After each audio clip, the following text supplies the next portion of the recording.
नमस्कार दोस्तों, मैं हूँ ज्ञान वर्धक। आज लेकर आया है सबरी माई की कथा। इसमें भगवान राम ने सबरी माई के जूठे बेर खाए थे। इसी सबरी माई की आज हम सुनाएंगे कथा। तो आइए शुरू करते हैं। बात भगवान राम के जन्म से पहले की है, जब भील आदिवासी के कबीले के मुखिया अज के घर एक बेटी पैदा हुई। उसका नाम शर्मड़ा और दूसरा नाम सबरी रखा गया। सबरी की माँ इंदुमती उसे बहुत प्यार करती थी। बचपन से ही सबरी पशु पक्षियों की भाषा समझकर उनसे बातें करती, और जब सबरी माँ उसे देखती तो कुछ समझ नहीं पाती थी। कुछ समय बाद एक पंडित ने सबरी के परिवार को बताया कि वो आगे चलकर सन्यासी बन सकती है। इस बात का पता चलने के बाद सबरी के पिताजी ने उसका रिश्ता तय कर दिया। जैसे ही शादी के दिन नजदीक आया, सबरी के घर वालों ने खूब सारी बकरियां और जानवरों को घर पे लाकर बांध दिया।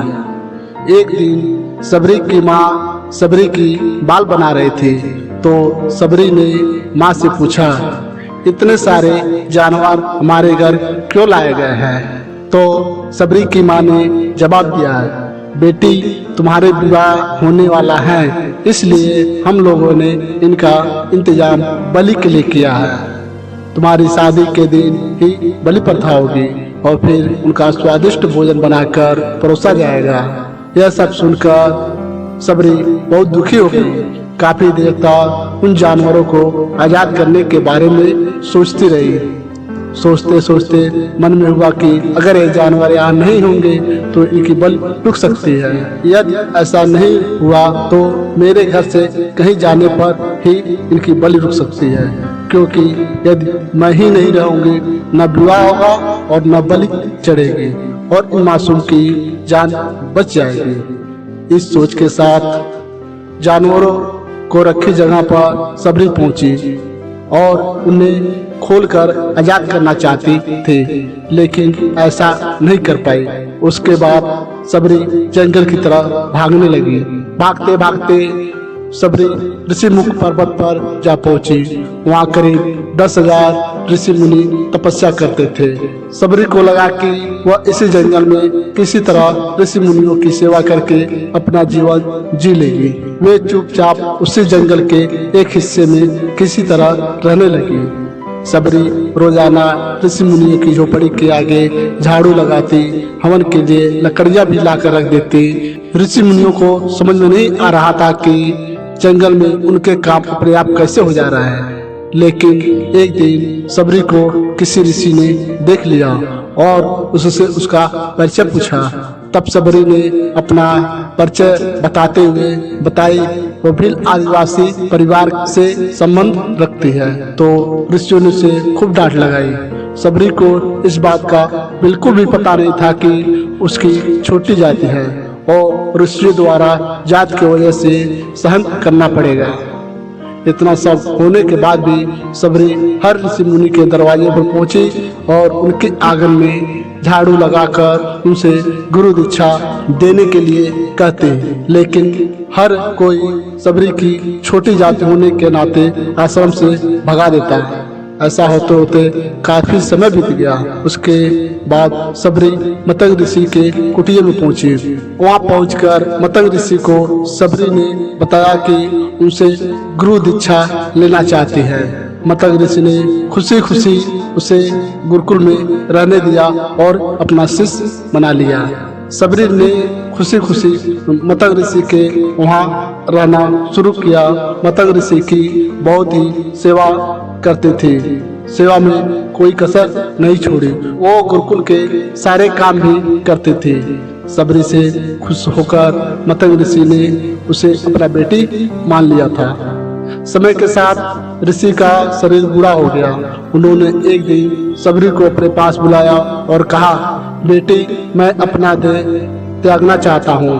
बहुत साल हो गए इस शरीर में रहते रहते। सबरी ने दुखी मन से कहा, आपके ही सहारे मैं इस जंगल में रह पाई हूँ। आप ही चले जाएंगे, मैं किसके सहारे जीऊंगी? मैं क्या करूंगी? आप मुझे अपने साथ ले जाइए, मैं भी दे त्याग देती हूँ।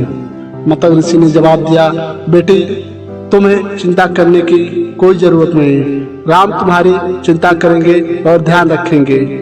सबरी ने राम का नाम सुनते ही पूछा, वे कौन है और उन्हें मैं किस तरह ढूंढूंगी? मतंग ऋषि ने बताया, राम कोई और नहीं, वह भगवान है। वे तुम्हें सारे अच्छे कर्मों का फल देंगे, उन्हें ढूंढने की कोई जरूरत नहीं।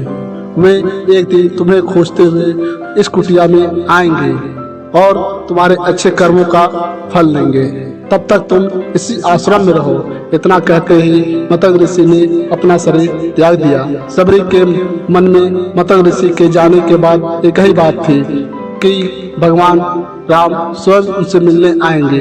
वे रोज भगवान से मिलने के लिए बाग से अच्छे अच्छे फूल लाकर आश्रम को सजाती और भगवान के लिए बेर तोड़कर लाती।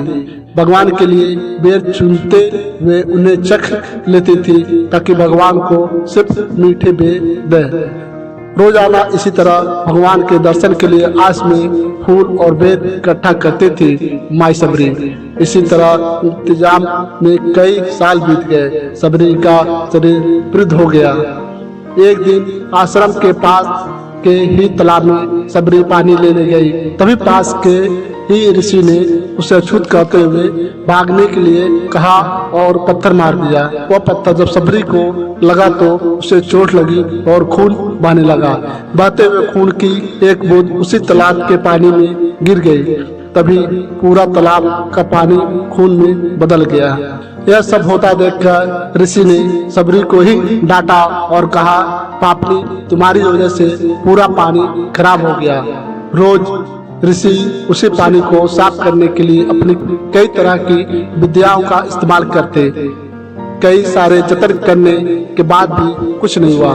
फिर उन्होंने गंगा जैसी पवित्र नदी का भी जल लाकर तालाब में डाला, फिर भी तालाब की पानी साफ नहीं हो पाया और वे खून जैसा ही रह गया।